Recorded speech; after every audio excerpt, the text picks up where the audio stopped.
What a match ভাই, what a match! Brazil versus Japan, এটা শুধু একটি ম্যাচ ছিল না, ছিল পুরো 96 মিনিটের একটি পিওর সিনেমা, যেখানে ছিল টেনশন, ট্যাকটিক্স, কামব্যাক আর শেষ মুহূর্তের নাটক। ম্যাচটা কিন্তু ব্রাজিল দারুণভাবে শুরু করেছিল। শুরু থেকেই তাদের হাই প্রেসিং, দারুণ পাসিং আর বল কন্ট্রোলের মাধ্যমে বারবার অ্যাটাক করছিল। দেখে মনে হচ্ছিল গোলটা শুধু সময়ের অপেক্ষায়। কিন্তু হলো এর উল্টা, ব্রাজিলের ভুল পাসকে দারুণভাবে কাজে লাগায় জাপান। ডিবক্সের বাইরে থেকে অসাধারণ এক গোলে 1-0 গোলে এগিয়ে যায় জাপান। গোল করার পরে জাপানের সব প্লেয়ার নিচে নেমে যায়। ব্রাজিল বল পায়ে রাখছিল ঠিকই, কিন্তু সেখান থেকে কোনো চান্স ক্রিয়েট করতে পারছিল না।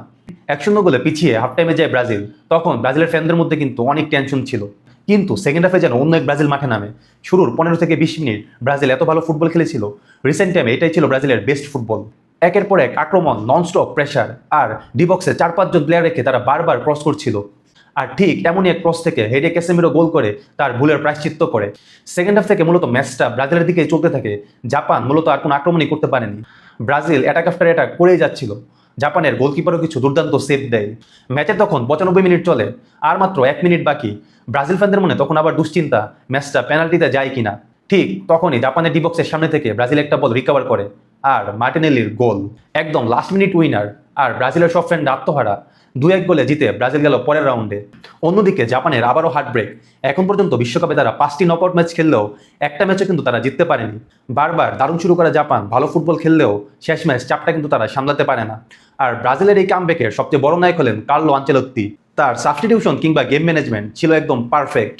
এছাড়াও জাপানের প্লেয়ারদের হাইট কম থাকায় সেখানে বারবার ক্রস করে সেই জিনিসটা এক্সপেক্ট করে কিন্তু ব্রাজিল চেষ্টা করছিল। ব্রাজিলের দুই সেন্টার ব্যাক গ্যাব্রিয়েল আর মার্কোইনোস দুইজনেই কিন্তু ছিল অসাধারণ।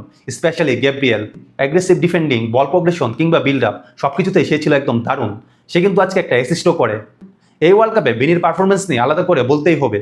এই ওয়ার্ল্ড কাপের অলরেডি সেরা প্লেয়ারদের একজন। গতকালকেও কিন্তু ভিনির one of the best performance ছিল। জাপানের গোলকিপার যদি সেই দুর্দান্ত সেভটা না করতো, তাহলে এই ওয়ার্ল্ড কাপের ওয়ান অফ দ্য বেস্ট গোল কিন্তু আমরা তার কাছ থেকে দেখতে পারতাম। গতকালকে রায়ানের পারফরমেন্সও কিন্তু অবাক করেছে। 19 বছরের একটা ছেলে এত দুর্দান্ত খেলে সে। লেফট সাইডের মতো রাইট সাইডেও সে কিন্তু সেম অ্যাটাকিং আউটপুট দিয়েছে। লেফট ব্যাক ডগলাস স্যান্তোসও পুরো ম্যাচে একদম সলিড ছিল। আর আমাকে যদি বলা হয় এই বিশ্বকাপের ব্রাজিলের সবচেয়ে গুরুত্বপূর্ণ প্লেয়ারকে, আমার উত্তর হবে ব্রুনো গুইমারেজ। অ্যাটাক হোক কিংবা ডিফেন্স, পুরো ম্যাচে সে কিন্তু একদম আউটস্ট্যান্ডিং ছিল। তার বল সাপ্লাই, টেম্পো কন্ট্রোল বা প্রেসিং সবকিছুই ছিল একদম টপ ক্লাস। এছাড়াও ম্যাচে সে সবচেয়ে বেশি শট নেয়, সবচেয়ে বেশি চান্স ক্রিয়েট করে। তার দেওয়া পাস থেকেই কিন্তু লাস্ট মিনিটে মার্টিনেলি গোল করে। যদিও পুরো ম্যাচটা ব্রাজিল ডমিনেট বা কন্ট্রোল করে, কিন্তু ব্রাজিলের জন্য এই ম্যাচটা কিন্তু অনেক কঠিন ছিল। ব্রাজিল কিন্তু এই ম্যাচ থেকে অনেক কনফিডেন্স নেবে। আর ব্রাজিলের ডাগ আউটে আছেন কার্লো আনচেলত্তির মতো কোচ, যিনি জানেন এইসব কঠিন ম্যাচ কিভাবে বের করতে হয় বা এইসব বড় ম্যাচ কিভাবে জিততে হয়। আর এই ব্রাজিল যদি কার্লোর হাত ধরে ওয়ার্ল্ড কাপ ফাইনালেও উঠে যায়, আমি একটু অবাক হব না।